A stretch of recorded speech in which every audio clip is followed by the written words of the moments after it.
So with The Flash coming out in theaters this week, I thought it'd be fun to go back and look at the original Michael Keaton Batman film, 1989's Batman.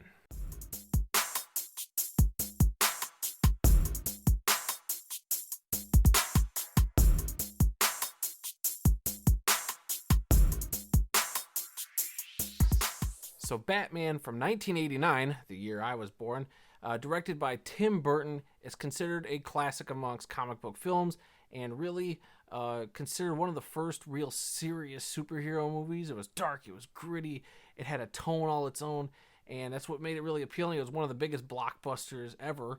Batmania swept the nation, and I wish I was cognizant of everything going on, because when the movie came out, I was just a wee baby. I was just born a few months prior, so I didn't really get to experience the 1989 Batmania like I wish I would have. But in the subsequent years, growing up, this was a film that I watched so much. I was pretty much raised on Batman, so when I finally got to watch this, I wore that VHS out.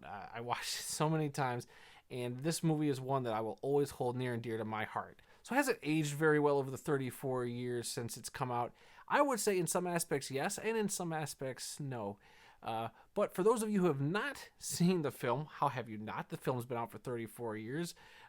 So for those of you who are not aware, I will give a quick synopsis, and then we're just going to talk about it openly. And if you've never seen it, you can stop the video, go check it out. Because if you haven't, why not? You should check this out. It's a great comic book film. It's actually a fun movie, too. But anyway, so the plot here essentially is Batman has to take down his nemesis, the Joker, who is terrorizing Gotham in various different ways.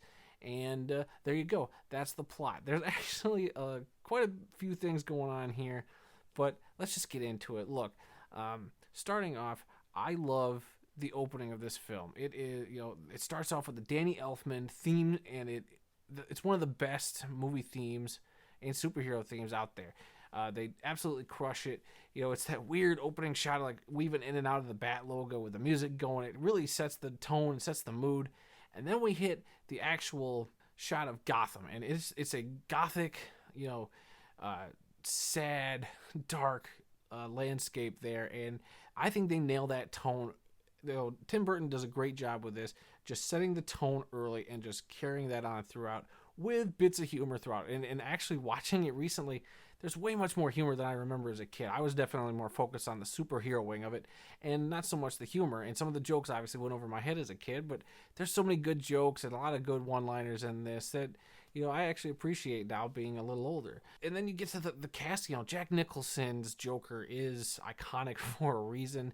There was a reason why before Heath Ledger came along, people didn't think the Joker performance would ever be topped, because Jack Nicholson knocked this out of the park. He was clearly having a ball with this film, and I think his portrayal of the Joker, while some of the origins of the character are a little, I can't say comic inaccurate, but they definitely tweaked the origin enough for the movie, which is fine in retrospect. But there was a period of time where I was very, very upset that they tweaked the Joker's origin for this film. But hey, it's adaptation. It is what it is. And looking back on it, they made choices, and I don't mind it. It's fine. It works for this movie. And then, of course, Michael Keaton as Batman. I think he's a great Batman. Obviously, everybody loves him. That's why we're excited to see him come back in The Flash this year. And I just think he does a lot in his performance, and I don't think he gets credit for it. It's a lot to do with his eyes, and not just while he's in the cowl, but if you watch him in some scenes, you just see the way he's kind of looking and observing other things and people going on in his environment. And I just think that might sound like a simple acting technique, but I actually think that that's a very talented thing, to do. I think it takes somebody with talent to be able to pull that off, to be able to just not say anything and just express and have us as the viewer kind of see that he's constantly got stuff going on up here. And I think it was a lot of fun this time around. Is it better than Jack Nicholson's performance? Probably not, but I still think very solid, and I love Michael Keaton's Batman. Then you got Vicky Vale, played by Kim Basinger, who was probably my first on-screen crush, not gonna lie. I think I've told people it was always Princess Leia, but who am I kidding? It was Kim Basinger as Vicky Vale. That was my first movie crush. I think she's absolutely gorgeous in this, and I think there's actually moments where I think her acting was actually really, really good. There's some times where, she just has to scream and be the damsel in distress, but there are moments where I feel like she gives a genuinely good performance. And for more comedic relief, you have Robert Wuhl as Alexander Knox, the funny reporter, the kind of goofball guy throughout the film. And over the years, I have increasingly become more and more endured by this guy. I think he's great. And then, a couple years back, during the CW Crisis on Infinite Earths crossover event, he actually made another appearance, which was great to see him and that as well. And he's just got so many good jokes in this. And Alexander Knox is a character I wish we would see kind of again. Maybe not necessarily played by Robert Wuhl, but I would just love to see an Alexander Knox character kind of made more canon, either in Batman films or in Batman comics. And maybe he is in the comics. I'm a little behind on that, but I just think he's a fun character. And of course, Michael Gough as Alfred is awesome. He's a top tier Alfred. He was always so good. He was always one of the best parts of the Batman movies growing up. And who could forget Michael Gough's performance in that great Diet Coke commercial with the Coke cans got a cape on it? Fantastic. And speaking of that commercial, which appeared on the VHS, I watched a ton of as a kid. There was the Warner Brothers ad for the catalog with Bugs and Daffy, which I think about every time I watch this movie. It just brings back so many memories. So other things I love about this movie, of course, the Batmobile. The Batmobile is one of the coolest cars in cinema history, and it's one of the best, if not the best Batmobile, and it is for lots of reasons. It is the coolest Batmobile. I've always wanted it. I get any model I can of that car, I try to get my hands on, because I think it is the coolest, best looking car, and I'm so glad it's coming back in the new Flash movie as well. The Batwing is awesome in this. As a kid, I would, reenact the whole sequence with the Batwing whenever I could. I remember sitting in a cardboard box. I'd draw all the buttons on the side because I loved all the bleeps and bloops.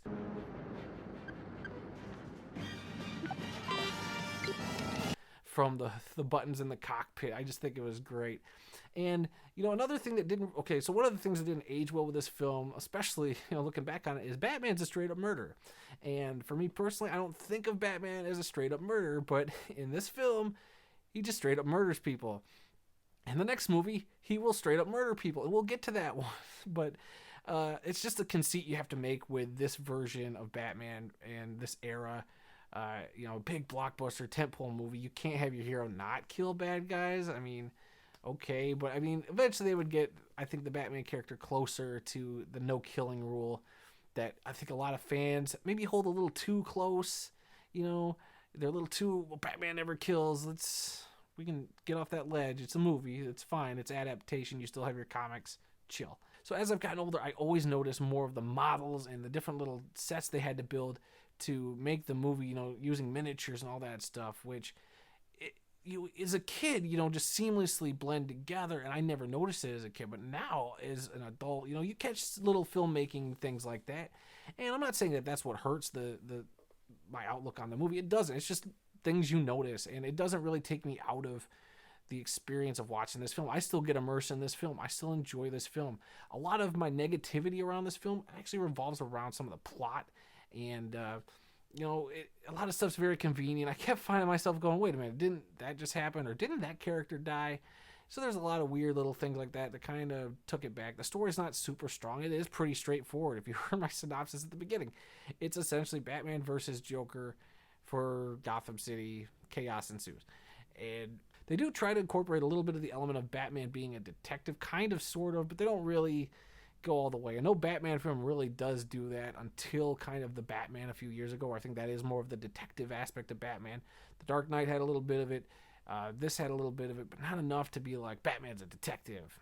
But which is fine. That's not a whole knock on the film. I just think it was a little aspect that could have been explored more, especially in the 80s. It would have been great. But yeah, guys, I love this film. I love this film passionately. I will fight tooth and nail for this film. But I also do recognize a lot of the flaws and shortcomings that it had. It was 1989, and effects were limited, and not everything's aged well. But I think at the heart of this film, it is still a fun, entertaining ride that you can get past some of those things and end up having a great time watching this or rewatching this again. So I'm going to be giving this film, and it might shock some people, I'm giving it an A-. Look, like I said, I understand. It's not the perfect film. It's got great performances in it. It's got great set pieces and great, a great look to the film, and it is very much of its time. And there's not a whole lot of superhero stuff or films in general that are kind of like this, which is great. I think that's why it stands on its own. but it's not gonna blow you away in the story department, which is fine. But I think everything else is just, nailed near perfectly.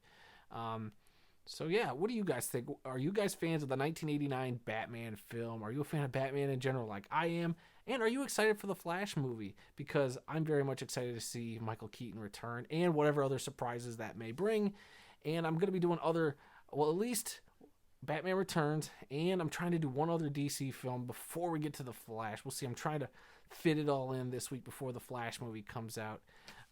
So hopefully you guys come back to the channel, check those out. So, yeah, if you guys could, please hit that like button, hit that subscribe button, the little bell notification, be notified whenever I drop new videos. And yeah, so until the next review, which might be Batman Returns, I'll be seeing you.